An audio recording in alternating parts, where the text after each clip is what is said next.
आचरण पवित्र होना चाहिए।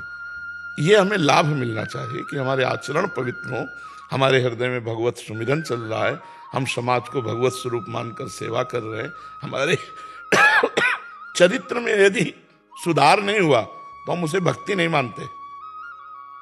आचरण सुधारे नहीं गए, चरित्र नहीं सुधरा तो उसे भक्ति नहीं मानते। रावण भी इतना भक्त था कि आज भी अगर अभिषेक होगा भगवान शंकर का तो तांडव गाया जाएगा, तो उसी का लिखा हुआ है, जटाटवी गलत ज्वल प्रवाह पावित स्थले। आप विचार करो, इतना बड़ा विद्वान और उसे पुतले जलाए जाते हैं, क्यों? चरित्रहीन होने के कारण। उत्तम कुल पुलस्त करनाती, कोई साधारण कुल में थोड़ी जन्मा, राक्षस कुल में थोड़ी जन्मा है, पुलस्त ऋषि का पौत्र है। फिर राक्षस क्यों कहा गया? उसके आचरण से, चरित्रहीनता से। रघुवंशी भगवान है तो उत्तम ब्रह्म ऋषि के संतान है, विश्वश्रवा पुत्र है, कोई साधारण थोड़ी है। और अगर भगवान तो भगवत पार्षद है, जय विजय है, कोई अंतर नहीं। चरित्रहीनता का जो स्वरूप है वो हमको एक महात्मा मिले थे काशी में, बड़े सिद्ध महापुरुष थे।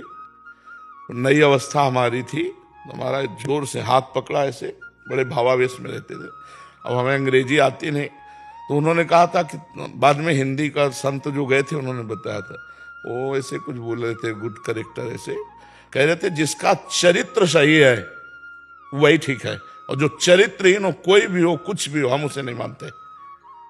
ये महापुरुषों की बात, ये अपने धर्म की बात, ये अपने शास्त्र की बात। हम सबको चाहिए अपने चरित्र पावन करने चाहिए, हमारे आचरण ऐसे गंदे ना हो जो नहीं होने चाहिए। हमारी भक्ति कम हो तो चलेगा, चरित्रहीनता नहीं होनी चाहिए। हम ज्यादा भजन नहीं कर पाते, ज्यादा पवित्रता नहीं, ज्यादा जितेंद्री नहीं, पर हम चरित्रहीन नहीं है तो काम बन जाएगा। चरित्रहीन है बहुत कुछ, सब रावण छोटा मोटा तपस्वी था, बहुत बड़ा हिरण्यकश्यप छोटा मोटा तपस्वी था। ब्रह्मा जी नहीं देख पाए कि कहाँ है, उसकी हड्डी नहीं दिखाई दे रही थी, बांबी लग गई थी, तब देखा कि हिरण्यकश्यप इतना बड़ा तपस्वी। लेकिन किस काम आई तपस्या? जगत मंगल के लिए, दूसरों के सुख के लिए थोड़ी आई। अहंकार करके भगवान से विरोध किया, भगवान ने फाड़ के फेंक दिया हिरण्यकश्यप को नरसिंह रूप में। जी।